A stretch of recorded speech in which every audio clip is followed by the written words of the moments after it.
Hello दोस्तों, मैं अनिल कुमार अपने YouTube channel class 12th arts में आप लोगों का बहुत बहुत स्वागत करता हूं। दोस्तों, आज हम लोग एंशिएंट हिस्ट्री अर्थात बौद्ध प्राचीन इतिहास का बौद्ध धर्म को जो हम लोग पढ़ रहे थे उसी का आज रिवीजन करने वाले हैं। तो दोस्तों, अगर आप लोग इस वीडियो बौद्ध धर्म के वीडियो को अगर अभी तक नहीं देखें तो जाकर आप चैनल पर जाकर के सर्च करके जरूर से जरूर देख लीजिए, क्योंकि दोस्तों आप लोगों को बौद्ध धर्म से आप लोगों को एग्जाम में कम से कम 12 नंबर का क्वेश्चन पूछा जाता है। तो दोस्तों, आप लोग शुरू से अंत तक जरूर से जरूर इस वीडियो को देखिएगा, ताकि आप लोगों को एग्जाम में आप लोगों का एग्जाम में 12 नंबर का क्वेश्चन है सो छूट ना सके। तो चलिए दोस्तों, अब हम लोग फिर मिलेंगे। तो चलिए दोस्तों, अब हम लोग इसको क्या बौद्ध धर्म को रिवीजन अब करते हैं। दोस्तों, हम लोग पहले पढ़ चुके थे बौद्ध धर्म। बौद्ध धर्म को हम लोग पढ़ चुके थे, इसमें से कब इसकी उत्पत्ति और इनके कौन थे। तो सबसे पहले हम लोग ये जानेंगे कि दोस्तों बौद्ध धर्म की उत्पत्ति कौन थी। बौद्ध धर्म में सबसे दोस्तों बौद्ध धर्म की उत्पत्ति महात्मा बुद्ध की माना जाता है, क्योंकि इनके जब इनका जब जन्म हुआ था उसके पश्चात ही बौद्ध धर्म की उत्पत्ति हुआ था। बौद्ध महात्मा बुद्ध की जन्म 583 ईसा पूर्व में हुआ था। कपिलवस्तु लुम्बिनी नामक जेल लुम्बिनी में नेपाल में हुआ था। मैंने आप लोगों को फर्स्ट वाला पार्ट में भी बताया था दोस्तों कि बहुत ही डिटेल तरीका से इस सब के बारे में मैंने बताया। एक बार फिर से मैं इन सभी के बारे में रिवीजन करवा रहा हूं। तो दोस्तों, आप लोग ध्यान से जरूर देखिएगा और शुरू से अंत तक जरूर देखिएगा। स्किप बिल्कुल भी ना कीजिएगा। अगर आप स्किप करते हैं तो दोस्तों आप लोगों को समझ में नहीं आएगा, क्योंकि आज मैंने जो बोर्ड पर बताया वह सिर्फ अष्टांगिक मार्ग और बौद्ध संगीतियाँ हैं, और मैं आगे जो भी बताऊंगा सिर्फ आज बोलूंगा, लिखूंगा बहुत कम, बिल्कुल भी नहीं लिखूंगा। इसलिए दोस्तों आप लोग सिर्फ ध्यान से जरूर सुनिएगा। तो दोस्तों, बौद्ध धर्म में हम लोग पढ़े थे कि महात्मा बुद्ध के जन्म कब हुआ था, इनके पिता का नाम क्या था। तो चलिए दोस्तों, हम लोग इसी प्रकार पूरा जीवनी इनके बारे में सबसे पहले पढ़ते हैं। बौद्ध धर्म के महात्मा बुद्ध का जन्म दोस्तों 583 ईसा पूर्व में कपिलवस्तु लुम्बिनी में नेपाल में हुआ था। इनके माता का नाम महामाया था और इनके पिता का नाम शुद्धोधन था। इनके माता महामाया कोल्य वंश के थे और इनके पिता साक्यगण के प्रधान थे। और कोल्य वंश की माता इनके जो महामाया थे, उनकी महात्मा बुद्ध को जन्म देने के 7 दिन पश्चात इनकी मृत्यु हो गई थी। तब इनका लालन पोषण इनकी मौसी प्रजापति गौतमी ने किए थे। और दोस्तों, जब इनका जन्म के पश्चात जब कुंडली देखा गया तो इनके पिता को बता दिया गया था कि यह एक सन्यासी बनेंगे। इसीलिए दोस्तों इनको 4 दीवार के अंदर में कैद करके रखा गया था। कभी भी 4 दीवार से बाहर निकाला नहीं गया था। और इसी कारण से दोस्तों इनका विवाह 16 वर्ष की अवस्था में असुद्रा से हुआ था। और इनके तत्पश्चात इनका एक पुत्र हुआ था जिनका नाम राहुल था। जब फर्स्ट बार इन्होंने 28 वर्ष की अवस्था में अपने घर से बाहर कदम रखे थे, जिससे इन्होंने 4 चीज को देखे थे। लाश, एक शव देखे थे, बीमार व्यक्ति देखे थे, वृद्ध व्यक्ति देखे थे और सन्यासी व्यक्ति को देखे थे। इन सभी 4 चीजों को देखते हुए उनको लगा कि हम लोगों को भी सन्यासी जीवन जीना चाहिए। और इन सभी का जो कारण है वृद्धि है, फिर जब किसी भी कारण से किसी को दुख होता है तो किस कारण से, इन सभी के बारे में हम लोग को क्या विकास करना चाहिए। तो इन सभी को मैटर को लेकर के दोस्तों महात्मा बुद्ध ने 29 वर्ष की अवस्था में अपने घर को गृह त्याग दिए, जिसको दोस्तों इनको घोड़ा के प्रतीक चिन्ह से दिया गया था। और दोस्तों, मैंने जब अभी बताया 583 ईसा पूर्व में इनका जन्म हुआ था। और जो इनके जन्म होने के पश्चात दोस्तों, जब मैंने बताया अभी कि जब गृह त्याग किए थे तब इनको क्या महाभिनिष्क्रमण कहा गया था। इनका गृह त्याग को महाभिनिष्क्रमण कहा गया था। और इन्होंने दोस्तों गृह त्याग करने के पश्चात निरंजना नदी अर्थात जो बिहार में है, जिसको फाल्गु नदी भी कहा जाता है, उसी नदी के किनारे अपने सारे वस्त्र को त्याग दिया और सन्यासी वस्त्र को धारण करके वहीं पे पीपल वृक्ष के नीचे तपस्या कर रहे थे। दोस्तों, इनका 2 गुरु थे। पहला था अलार कलाम थे, जिनके पास इन्होंने राजगृह में लगभग 1 साल तक यहाँ पे ज्ञान की प्राप्ति किए थे।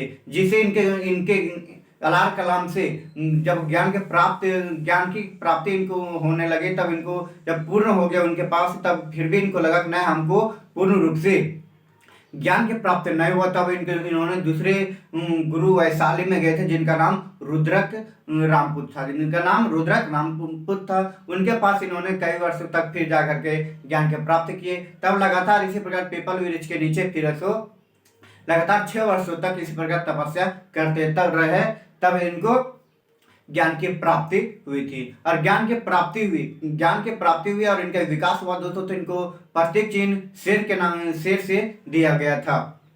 और उसके बाद ज्ञान की प्राप्ति के पश्चात दोस्तों सारनाथ में 5 व्यक्तियों को इन्होंने प्रथम बार उपदेश दिया था। दोस्तों सारनाथ अभी उसका वहाँ का वर्तमान नाम है, प्राचीन नाम वहाँ का ऋषिपत्नम और मृगदाव था। तो दोस्तों इस प्रकार से आप लोगों को बिल्कुल भी कहीं भी नहीं पढ़ाया जाता। अगर हाँ दोस्तों आप लोगों को ये वीडियो अच्छा लग रहा है तो लाइक शेयर कमेंट करना ना भूलिएगा। और साथ में दोस्तों अगर फर्स्ट बार आए हो तो चैनल को सब्सक्राइब भी कर लीजिएगा। तो दोस्तों मैंने अभी बता रहा था कि सारनाथ में इन्होंने पहला उपदेश दिया था, जिसका प्राचीन नाम दोस्तों ऋषिपत्नम मृगदाव था। इन्होंने दोस्तों 5 व्यक्तियों को उपदेश दिए थे, जिससे चक्र उनका वहां पे जैसे 5 व्यक्तियों को गोल में एक सर्कल के माध्यम से बिठा करके दिए थे और बीच में एक इन्होंने बैठे हुए थे, जिससे यहाँ पे एक चक्र का निर्माण हो गया था। इसीलिए दोस्तों इसको यहाँ पे धर्म चक्र प्रवर्तन कहा गया था। मैंने दोस्तों एक महाभिनिष्क्रमण और दूसरा धर्म चक्र अभी परिवर्तन हमने बताया है। जो महाभिनिष्क्रमण गृह त्याग को कहा गया था और धर्म चक्र परिवर्तन है सो पहला उपदेश दिया गया था तब कहा गया था दोस्तों। तो इसी प्रकार से जब इन्होंने अनेक प्रकार से उपदेश देने लगे, सभी को एक अलग मार्ग में दिखाने लगे। अगर किसी का दुख होता था तो दुख होने के पश्चात उन्होंने कहा कि जब दुख होने का एक ही कारण है इच्छा अगर करोगे दोस्तों तो दुख होगा, और इच्छा नहीं करोगे तो दुख नहीं होगा। क्योंकि दोस्तों एक लालच और एक इच्छा ऐसी चीज है जो व्यक्तियों को बहुत ही खराब हालत में ले जाता है और उनको दुख की हालत में रखता है। दुख की हालत में रखने के कारण से अनेक प्रकार के उनको कठिनाई का सामना करना पड़ता है। तो दोस्तों मैंने अभी बता रहा था कि इन्होंने अनेक प्रकार के उपदेश दिए थे। इन्होंने 8 उपदेशों में अष्टांगिक मार्ग का प्रयोग किए थे। अष्टांगिक मार्ग दोस्तों ये जो मैंने इसके पिछले वाले वीडियो में बताया अष्टांगिक मार्ग में दोस्तों पहला है सम्यक वाणी पर है, दूसरा है सम्यक कर्म, तीसरा है सम्यक आजीविका, चौथा है सम्यक व्यायाम और 5वां है सम्यक स्मृति और 6वां है सम्यक समाधि और 7वां है दोस्तों सम्यक संकल्प और 8वां है सम्यक दृष्टि। इस प्रकार से दोस्तों 8 अष्टांगिक मार्ग इन्होंने दिए थे, जिसको इन्होंने बोले थे कि इन सभी 8 अष्टांगिक मार्ग को जो अपने जीवन में अपना लेगा वह एक भगवान का अवतार के रूप में वह हो जाएगा। क्योंकि दोस्तों इसमें ऐसी बातें कहा गया है कि एक इन सभी चीजों को पालन सिर्फ एक वैसा व्यक्ति कर सकता है जो उनमें कुछ न कुछ सच्चाई छिपा हो। दोस्तों इसमें सम्यक वाणी कहा गया है। सम्यक वाणी का अर्थ होता है कभी भी झूठ ना बोलना। सम्यक वाणी में होता है कि कभी भी झूठ ना बोलना, किसी पर गुस्सा ना करना और कटु वचन किसी को भी ना बोलना। मैंने क्या बताया, सम्यक वाणी में झूठ ना बोलना, गुस्सा ना करना, कटु वचन कभी ना बोलना। नेक्स्ट है दोस्तों सम्यक कर्म, किसी भी प्राणी की हत्या ना करना। क्या? किसी भी प्राणी की हत्या ना करना, किसी के साथ बुराई ना करना और शराब का प्रयोग ना करना। और इसमें कहते हैं कि शराब का प्रयोग ना करना, साथ साथ में इसमें भी हो जाता है कि दोस्तों शराब का प्रयोग ना करना, मांस मछली का प्रयोग ना करना, मैथुन का प्रयोग ना करना, है ना। नेक्स्ट है दोस्तों सम्यक आजीविका, किसी को धोखा ना देना। ऐसे नहीं है कि दोस्तों अभी होता है कि नहीं दोस्तों तत्काल अभी आप लोग कभी भी करते होंगे कि बोलते होंगे कि नहीं हमको यहाँ जाना है और किसी को बोलते नहीं हम यहाँ जाएंगे, लेकिन धोखा दे करके बोल देते नहीं हम फिर कुछ दिन के बाद कि नहीं जाएंगे। तो इस प्रकार से किसी को भी धोखा नहीं देना, किसी के साथ ऐसा कार्य नहीं करना चाहिए जिससे किसी को हानि हो। तो ये 3 था दोस्तों। और नेक्स्ट है दोस्तों सम्यक व्यायाम। सम्यक व्यायाम करने का अर्थ ये है कि दोस्तों का आप सुबह में जाकर के ग्राउंड में जाकर के कसरत कर ले, वह व्यायाम है। वह व्यायाम का विचार इसमें नहीं कहा गया है दोस्तों। सम्यक व्यायाम कहने के अर्थात यहाँ मन का व्यायाम करना है। मन का व्यायाम करना मतलब अच्छे विचार को लाना, गलत विचार को कभी भी अपने मन में वह नहीं रहने के लिए देना है। तो और उसके बाद नेक्स्ट है दोस्तों सम्यक स्मृति। नेक्स्ट है सम्यक स्मृति में कहता है दोस्तों गलत बातें ना करना। किसी के साथ गलत बातें ना करना, लालच ना करना। लालच करोगे दोस्तों तो लालच करने के पश्चात क्या फिर वही होगा, दुख का कारण बन जाएगा और लालच के कारण से एक दूसरे को हम लोग को क्या हानि पहुंचाना ही पड़ जाएगा। इसीलिए गलत बातें भी ना करना, गलत लालच भी ना करना। नेक्स्ट है सम्यक समाधि। सम्यक समाधि में कहते हैं दोस्तों समाज को अच्छे विचार करना, विचार देना, ताकि उन लोगों का समाज का क्या विकास हो। सम्यक समाधि में होता है समाज में अच्छे विचार देना, ताकि उन लोगों का विकास हो। नेक्स्ट दोस्तों सम्यक संकल्प। सम्यक संकल्प होता है कि दोस्तों अगर आपको किसी चीज में अगर अच्छी लग रही हो, कि किसी चीज में आपको लग रहा है कि हम इस मार्ग में जाएंगे तो हमको क्या अच्छा होगा, हमको हमारे साथ अच्छा बहुत ही हमको फायदा होगा। तो ये अगर सिर्फ एक ही वैसा दोस्तों इसी प्रकार से अगर आप लोगों को वैसा कुछ लग रहा है तो सिर्फ आप उसको दोस्तों आप संकल्प कर लीजिए कि हाँ हमको उस मार्ग में जाना है और उसी मार्ग की ओर जाया कीजिए। ऐसा नहीं कि हम अभी इस मार्ग में संकल्प किए हैं 5 मिनट बाद फिर उसको छोड़ दिया फिर दूसरा संकल्प कर ले कि ना हमको इस मार्ग में जाना है। तो उस प्रकार अनेक संकल्प करने से क्या होगा कि आप लोगों को सफलता नहीं मिलेगी। इसलिए दोस्तों कहा गया सिर्फ एक चीज, किसी एक चीज पर संकल्प करो और उसी मार्ग पर उसी राह पर चलते रहो। उसके बाद नेक्स्ट है दोस्तों सम्यक दृष्टि। उसके बाद क्या है सम्यक दृष्टि। सभी को अच्छे नजर से देखना, किसी को गलत नजर से ना देखना। ऐसा नहीं कि दोस्तों अभी अगर आप रोड में चलते हैं तो स्त्रियां हो या लड़कियां हो उनको गलत विचार से अलग नजर से देखने लगते हैं। तो ऐसा करने के लिए नहीं कहा गया दोस्तों, सभी को क्या समान नजर से अच्छे विचार से अच्छे नजर से देखना चाहिए। तो दोस्तों ये था अष्टांगिक मार्ग, आप लोगों को समझ में आ गया होगा। आप लोगों को अब लगता होगा दोस्तों ये सभी करना क्या हम लोग अभी हम लोगों के लिए वैसा संभव नहीं है। तो ये सभी काम वही कर सकते हैं दोस्तों जो लगभग जैसे कह सकते हैं भगवान का अवतार होते हैं ना, इसीलिए जो यार इन सभी का प्रयोग दोस्तों महात्मा बुद्ध ने किए थे, इसीलिए इनको भगवान भी माना जाता है। तो दोस्तों इसके बाद मैंने क्या बताया अष्टांगिक मार्ग दिया था। और एक और मैंने बताना चाहूंगा दोस्तों, इन्होंने स्त्री को बहुत सारे बौद्ध धर्मी ऐसे व्यक्ति थे जो कहते थे कि नहीं कि स्त्रियों को संन्यास लेना नहीं चाहिए था, इन लोगों को बहुत यह धर्म नहीं मानना चाहिए था। जब इन्होंने प्रथम बार स्त्रियों को भी उपदेश दिया तब आने के लिए अपने बौद्ध संगीति में आने के लिए आदेश दे दिया आपने बौद्ध सभाओं में आने के लिए, तब इन्होंने सबसे पहले स्त्री दोस्तों इनकी मौसी प्रजापति गौतमी आए थे, जहाँ पे वहां पे जो सभा वहां पे वैशाली में हुआ था। और वह यह कार्य दोस्तों महात्मा बुद्ध ने आनंद रूपाली के कहने से किए थे। जो आनंद रूपाली दोस्तों ये दोनों महात्मा बुद्ध के बहुत ही प्रिय शिष्य थे। तो दोस्तों आप लोगों को यहाँ तक समझ में आ चुकी होगी। और एक बार अब तो आप लोग दोस्तों जरूर से जरूर ध्यान से देखेंगे दोस्तों, बिल्कुल भी स्किप नहीं कीजिएगा। और हाँ दोस्तों अगर आप लोगों को वीडियो अच्छे लग रहे तो लाइक जरूर से जरूर कीजिए, अपने दोस्तों तक शेयर जरूर कीजिएगा दोस्तों, ताकि आप लोगों के साथ साथ अपने दोस्तों को भी 12 नंबर को छूटने ना दीजिए। तो चलिए दोस्तों अगर फिर हम लोग पढ़ते हैं। मैंने अभी क्या बता रहा था आनंद रूपाली। ये आनंद रूपाली क्या था महात्मा बुद्ध के प्रिय बहुत ही प्रिय शिष्य थे। इन्होंने दोस्तों महात्मा बुद्ध के बारे के लिए महात्मा बुद्ध को ईश्वर नहीं मानते थे, ईश्वर उनको एक महापुरुष मानते थे। और इनके बारे में दोस्तों उन्होंने जो पिटक का निर्माण किया, जिसको एक सूत पिटक और विनय पिटक का निर्माण किए हैं। तो दोस्तों इसके बाद मैं अब बताना चाहूंगा कि अब महात्मा बुद्ध की अब मृत्यु के बारे में। महात्मा बुद्ध की मृत्यु दोस्तों कुशीनगर में हुआ था, लेकिन किस कारण से हुआ था। महात्मा बुद्ध की दोस्तों सबसे अंतिम दिन दोस्तों पावापुरी में बिताए थे। महात्मा बुद्ध सबसे अंतिम दिन पावापुरी में चुंद नामक लोहार के यहाँ बिताए थे और सबसे अंतिम उपदेश भी पावापुरी में ही दिए थे। अंतिम उपदेश दोस्तों पावापुरी में दिए थे और अंतिम दिन चुंद नामक लोहार के पावापुरी में बिताए थे। और उसी चुंद नामक के लोहार के यहाँ एक रात ठहर गए थे। उसी रात में दोस्तों चुंद नामक लोहार ने महात्मा बुद्ध को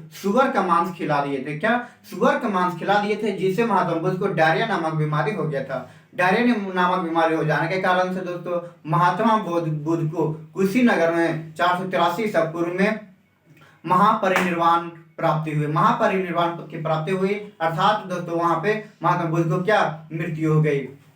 मृत्यु होने के पश्चात दोस्तों अनेक बौद्ध संगीतियां हुई। जब इनके महापरिनिर्वाण हो गए, मृत्यु हो गई 483 ईसा पूर्व में, तब बौद्ध धर्म को एक संकलित करने के लिए, बौद्ध धर्म को संकलित करने के लिए, इनको बनाए रखने के लिए प्रथम बौद्ध संगीति का आयोजन किया गया, जो दोस्तों 483 ईसा पूर्व में हुआ था। प्रथम बौद्ध संगीत का आयोजन किया गया जो 483 ईसा पूर्व में अर्थात 483 बीसी में हुआ था। तो चलिए दोस्तों हम लोग इसका वो महात्मा बौद्ध धर्म का 5 संगीतों के बारे में पढ़ते हैं जो किस प्रकार से हुआ था। आप लोगों को दोस्तों बहुत सारे टीचर ऐसे होंगे बौद्ध संगीतों के बारे में मात्र 4 ही बताते होंगे, लेकिन दोस्तों बौद्ध संगीतियां 5 हुआ है। तो चलिए दोस्तों अब हम लोग इसको बारे में पढ़ते हैं। प्रथम बौद्ध संगीत दोस्तों, प्रथम बौद्ध संगीत 483 ईसा पूर्व में अर्थात 483 बीसी में राजगिरा में हुआ था और महाकश्यप की अध्यक्षता में, राजगिरा में महाकश्यप की अध्यक्षता में और अजात शत्रु के शासनकाल में हुआ था। नेक्स्ट है 483 ईसा पूर्व 483 बीसी में वैशाली में हुआ था। कहाँ? वैशाली में हुआ था और सावा कामिर की अध्यक्षता में, सावा कामिर की अध्यक्षता में और कालाशोक के शासनकाल में। तो किसके शासनकाल में होता? कालाशोक के शासनकाल में, सावा कामिर की अध्यक्षता में, वैशाली में और 383 ईसा पूर्व में द्वितीय बौद्ध संगीति हुआ था। तृतीय बौद्ध संगीत दोस्तों 255 ईसा पूर्व में पाटलिपुत्र नामक स्थान में मोगली पुत्तिस्त की अध्यक्षता में और अशोक के शासनकाल में हुआ था। तो अशोक, इसमें पूछा जाता है दोस्तों कि अशोक कौन सा धर्म को अपनाए थे? तो अशोक बौद्ध धर्म को अपनाए थे और इनके पिता जो चंद्रगुप्त मौर्य थे, इन्होंने चंद्रगुप्त मौर्य दोस्तों जैन धर्म को अपनाए थे। तो ये चीज आप लोग दोस्तों जरूर याद रखिएगा, ताकि चूंकि आप लोगों को ऑब्जेक्टिव क्वेश्चन 1 नंबर का क्वेश्चन में पूछा जाता है। और नेक्स्ट है दोस्तों प्रथम शताब्दी में चौथी बौद्ध संगीति, प्रथम शताब्दी में चौथी बौद्ध संगीति जिसको कुंडलवन नामक स्थान में हुआ था, इनका वसुमित्र की अध्यक्षता में, किसको? वसुमित्र की अध्यक्षता में। और सिर्फ यही एक ऐसा बौद्ध संगीत था दोस्तों जो इस बौद्ध संगीत में एक उप अध्यक्ष भी थे। 5 बौद्ध संगीत में दोस्तों सिर्फ चौथी बौद्ध संगीत में उप अध्यक्ष रखा गया था, जिनका नाम अश्वघोष था। उप अध्यक्ष कौन थे? अश्वघोष थे। और यह बौद्ध संगीति कनिष्क के शासनकाल में किया गया था। यह बौद्ध संगीति कनिष्क के शासनकाल में किया गया था। और इसी बौद्ध संगीति के बाद है सो बौद्ध धर्म 2 भागों में बट गया था। चतुर्थ बौद्ध संगीत के बाद बौद्ध धर्म 2 भागों में बट गया था, हीनयान और महायान। इन सभी के बारे में दोस्तों, हीनयान और महायान के बारे में मैंने बहुत ही डिटेल तरीके से, बहुत अच्छे तरीके से पिछले वाले वीडियो में आप लोगों के लिए दे चुका हूं। तो अगर आप लोग दोस्तों अगर नए पढ़े होंगे तो जाकर के आप लोग देख सकते हैं। और नेक्स्ट है दोस्तों 7वीं शताब्दी जो कनौज नामक स्थान में हुआ था। कनौज नामक स्थान में हवेनसांग की अध्यक्षता में हर्षवर्धन के शासनकाल में हुआ था। तो दोस्तों ये था 5 बौद्ध संगीतियां जिसके जो बौद्ध संगीतियां जो महात्मा बुद्ध की मृत्यु के पश्चात हुआ था। और चौथी बौद्ध संगीत के पश्चात बौद्ध धर्म में 2 भागों में बट गए थे, हीनयान और महायान। तो दोस्तों और फिर है सो 7वीं शताब्दी जब 5वां बौद्ध संगीत हुआ था, उसमें वर्जयान का भी प्रयोग हुआ था। पर वर्जयान में हुआ था कि दोस्तों ऐसा चीज तो हुआ था जो कि बिल्कुल भी महात्मा बुद्ध के जो 8 मार्ग दिखाए थे उनसे बहुत ही अलग था। तो इन्हीं से जो वर्जयान का प्रयोग किया गया था वही वर्जयान है, तो बौद्ध धर्म का पतन का प्रमुख कारण बना था। तो दोस्तों अगर आप लोग हीनयान, महायान और वर्जयान का मतलब अभी तक नहीं समझ रहे हैं तो आप लोग पीछे वाले वीडियो में दोस्तों पीछे वाले वीडियो को जाकर के जरूर देखिए, ताकि आप लोगों को समझ में आ जाएगा। क्योंकि दोस्तों आप लोगों को हीनयान और महायान से रिलेटेड 8 नंबर का क्वेश्चन पूछा जाता है। अगर आप लोग नहीं देखते हैं तो दोस्तों आप तो समझ लीजिए कि आपका 8 नंबर चला गया है। तो दोस्तों अगर आप 8 नंबर लाना चाहते हैं तो पिछले वाले वीडियो को जाकर जरूर देखिए। तो हाँ दोस्तों अगर आप लोगों को ये वीडियो अच्छी लगी तो लाइक शेयर कमेंट करना ना भूलेगा। और चलिए दोस्तों अब हम फिर मिलेंगे इसके अगले वीडियो में अशोक से रिलेटेड के क्वेश्चन को लेकर के। तो फिर हम लोग फिर मिलेंगे इसके अगले वीडियो में। तो दोस्तों तब तक के लिए अब जय हिंद जय भारत दोस्तों।